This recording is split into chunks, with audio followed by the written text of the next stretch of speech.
السلام علیکم خوانندگان عزیز. امروز ما با شما موضوع عادت‌های ساده و ترکیبی رو دیده می‌بریم. کدام عادت‌های ساده اند؟ چطوری که ما از تعریف عادت‌های ساده می‌دونیم، عادت‌هایی که بغیر از خودشون و واحد به دیگر عادت‌ها تقسیم نمی‌شوند، عادت‌های ساده نامیده می‌شوند. یعنی عادت‌هایی که فقط دو تقسیم شونده دارند. عادت‌هایی که به این عادت‌ها داخل می‌شود از عادت‌های ناتورالی که ما می‌دونیم که با عادت‌های ناتورالی همه عادت‌های از 1 2 3 و کذا تا اینا می‌رود عادت‌های ناتورالی هستند. از این عادت‌ها عددی از همه خردترین ساده این عدد 2 است. عدد 2 عددی ساده است. این عددی ساده است. عددی است که وای فقط به خودش و با واحد تقسیم می شود. یعنی 2 تقسیم می شود به 1 2 تا می رسد، 2 تقسیم می شود به 2 1 تا می رسد. بغیر این دیگر تقسیم کننده ندارد 2. همین طریق عددی 3 هم عددی ساده است، چون که 3 هم به 3 تقسیم می شود 1 تا می رسد، 3 به واحد تقسیم می شود 3 تا می رسد.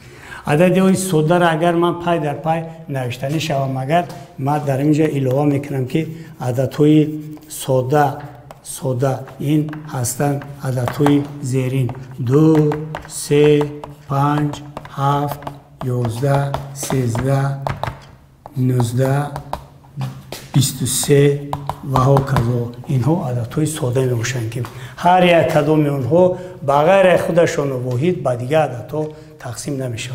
اکنون ما با شما درباره عادت‌های ترکیبی یا مرکب گپ میزنیم. با عادت‌های ترکیبی چی داخل میشود؟ ترکیبی داخل با عادت‌های ترکیبی یا مرکب داخل میشود از عدد خردتر عدد ترکیبی این عدد 4 است. 4 عدد 4 عدد ترکیبی بوده. این عدد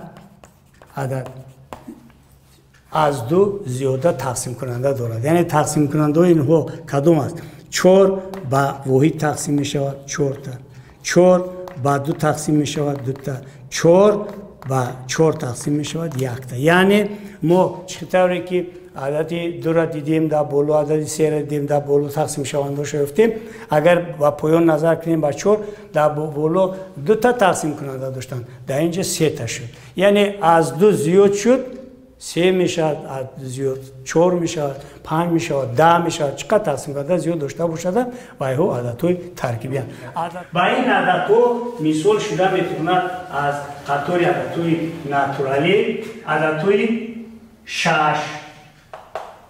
عدد 6 عدد 8 عدد 9 عدد 10 عدد 12 و هکذا.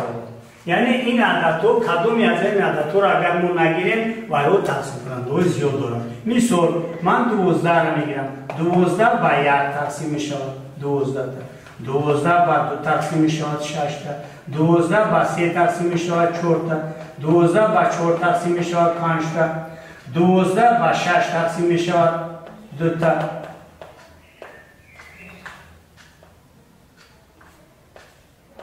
تقسیم می شود در آخر 12 به 12 تقسیم می شود. یعنی نگاه کردم که عدد 12 در اینجا 6 تا تقسیم کننده دارد. بنابراین این عدد ترکیبی است. ما حالا با عددهای تاق و جفت می‌خونیم. کدام عددها را عددهای تاق میگویند؟ عددهای تاق گفته عددهای نامیده می شود که آنها به 2 تقسیم نمی شود. مثال عدد 3 به 2 هنگامی تقسیم کردن به 3 تقسیم کنیم 1 تا می رسد، بقیه 1 میموند. یعنی باید بتون تقسیم نشد. عدد 5 به 2 تقسیم کنیم باز 2 تا می رسد، بقیه 1 میموند. این عددها عددهای توقم. عددهای جفت عددهای جفت این عددهای میباشند که تقسیم میشه. مثال 8 بر 2 4 تا میرسد، بقیه 9.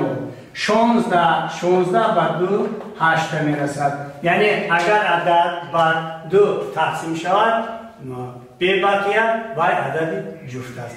اکنون ما عددها رو برای اون که عددها رو آینده کلانترین تقسیم کننده عمومی، خردترین تقسیم کننده عمومی، علامت تقسیم شوی به عددها را فهمیم، ما مثالهای زیرین مثالهای وابسته به این عددها بوده رو حل کرده توانیم.